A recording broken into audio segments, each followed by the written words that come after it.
Hello family, we are back again with the CEO's Club Part 2 with the big boss, the big man himself, HAFIZ. And I mean, from Part 1, it was very interactive, very insightful, reflective session. And we are back with Part 2. Okay, so big boss, now you have 3 companies, I mean, you manage, you are into. So we want to know how the whole funding process go about. I mean, because it's not easy. A tech company, a farmland or a farm business, and then a construction company as well. Funding process 3. How do you know about that part? Because it was my brain. Yeah, so the first way was saving. Okay.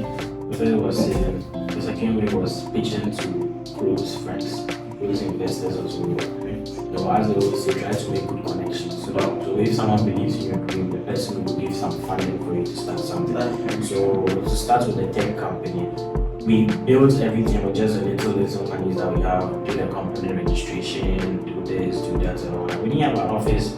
Even to shock you up to now, we still don't even have our own website. So we've been in a space for like more than 5 years now and all that. Oh really? Because it's a strategy we are trying to employ. It's not just everything wanted to put up. Yeah.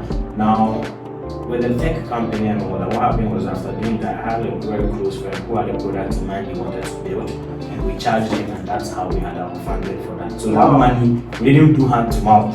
That money went back into the company, and that's how we went. So I mean, that's even true. That I always have this principle that you don't need money to start a business. It's true.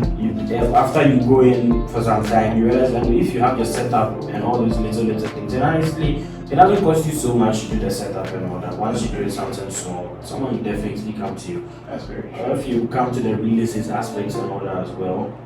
Honestly speaking, the first land I got, that was from my dad, which he had nothing to do with it. And I submitted some plans and he was like, okay, cool, sure, fine, go ahead. I was like, I need money. He's like, well, you don't have money, you want to build something.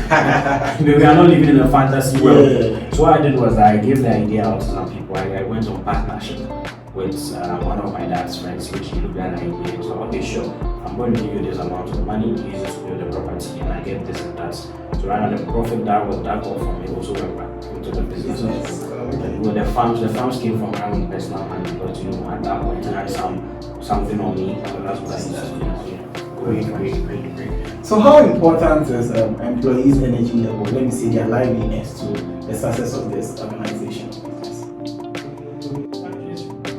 Good. You know, once you pay them well, they have all the incentives and all those kind of things. And also another thing is I try to make my employees family. I try my best to make them family. Sometimes I go on weekends, as you said, some of my hobbies, I go and visit one of my employees randomly. I won't be, sometimes I could lie and say that's like a kind of friendly lie. But if I'll be in the house and I know, oh, this my employee stays somewhere like East Legon or in Kaswa or something, like, oh, I just passed around, I want to come and say hello to you. And be like, oh, sure, you can come. And I drive there. Wow. It's not like I'm even there. But you know, sometimes just those kind of moments makes things tighter, makes them happy, spending time. And I try to, know their parents and all those kind of things. And also, I mean, regardless of salaries, I mean, I try to also put them into businesses as well. One thing I always encourage my employees is that, honestly speaking, you want to be successful, it's not my company. Sure. Your own company. Yeah. So if you have an idea, you come up and we start. So I have some few businesses with some of my employees as well. Great. So that's how the energy is still, it's still there. I just like what you said. So it's like they lifting you, you're also lifting them up. That's a strategy. You're helping each other. We're helping each other because my aim is that everyone becomes a boss in my company. That's true. Because that way you can have big men somewhere who are still working here. Exactly. But it's not bad at all. And if they leave, they've left. But I mean, provided you have a hand in their life, that's great. You can still get people to replace. Yeah. That's nice. Okay, so how do you motivate people to go the extra mile? I mean, now we know how prices are in this country, economic hardship and all.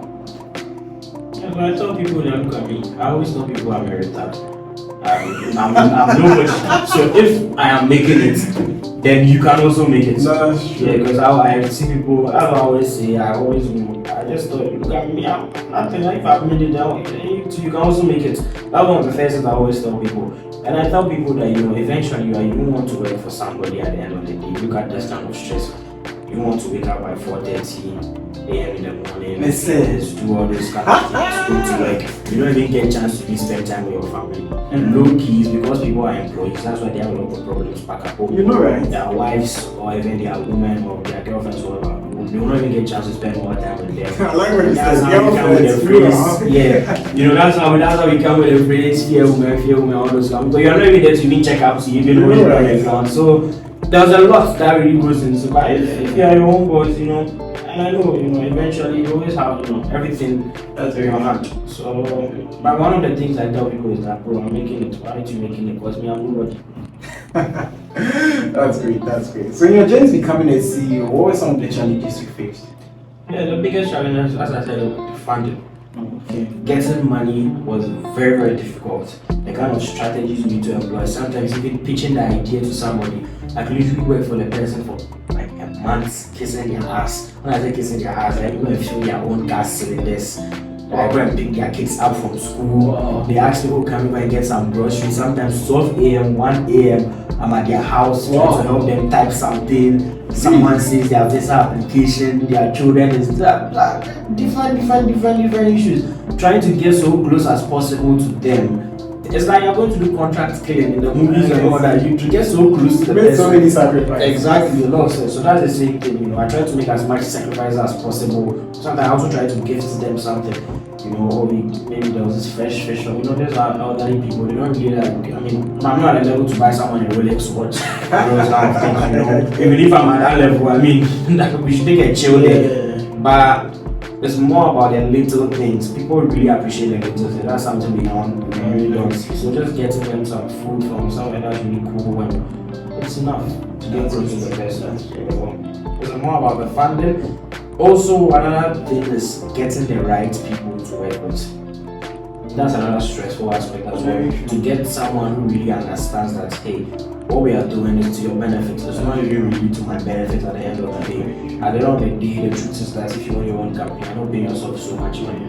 The joy just comes seeing your company grow. Awesome. So this is the CEO's Club. Don't forget to subscribe. Okay, so what goals do you have for your three related business? Let's start with Embrace Technologies. What are some of the goals you have for the business? So one of our biggest goals for Embrace Technologies, I want my employees to be super devs. Great. So we're trying to get as much as the biggest group base as possible. So that if someone tells I want a website right now, we can give you a website in 10 minutes. That's what we are trying to do behind the scenes. Awesome. Yes. And let's go to SANTRAC groups. SANTRAC group, that's for the construction. I'm trying my best way to produce my own things as well. Though I make my own blogs, but I'm trying to go into some kind of partnership with the Indians so that I can get my own iron roads down here. I'm trying to get a whole field where I have all my tracks, my blogs, my everything, so I can lower my cost of production. Yeah, that's very true. Yeah. And then lastly, SANFarms. Yeah, so some farms as well as another catfish. We're trying to export the cats. We want to package and make them small catfish and send them abroad. Well, the pepper farm as well, we're also trying to package it and partner with Fairway supermarkets so that we can also be supplying people as well. So that's great. That's great. So to end the show, big boss, manager, my triple hat trick CEO. What advice would you give to anyone wanting to improve their leadership skill? Read, keep reading, and always keep reading. That's true. You need to read. Learning never ends. Yeah, you need to just keep learning. Honestly, that's how you can become a good leader. You have to be humble as well. That's right. And there's something like big servant leadership. Know that you are here to serve. You are not here to be like that big guy and be bossy and that. Always. That's why I say kiss ass. Always make sure you try to reach out to your employees. Know what's really wrong with them. You should be their father. The fact that you are young doesn't mean you can't speak. I have employees who are 50 years, 57, they talk about their marital issues. We laugh, we talk about it, we laugh it off. That's fine. That's how it's supposed to be. Exactly. If you're not like that with them, who else can be like that with them? So I feel like one of the best ways is to become servant leadership and keep reading and researching more. That's nice. So it's part 2 with the man of the moment, the hat-trick CEO. According to me, I don't know how you define in your own space, but here's my hat-trick CEO. It's been a blessing having you. Thank you for the opportunity. Don't forget to subscribe, don't forget to like, don't forget to share, and see you another time.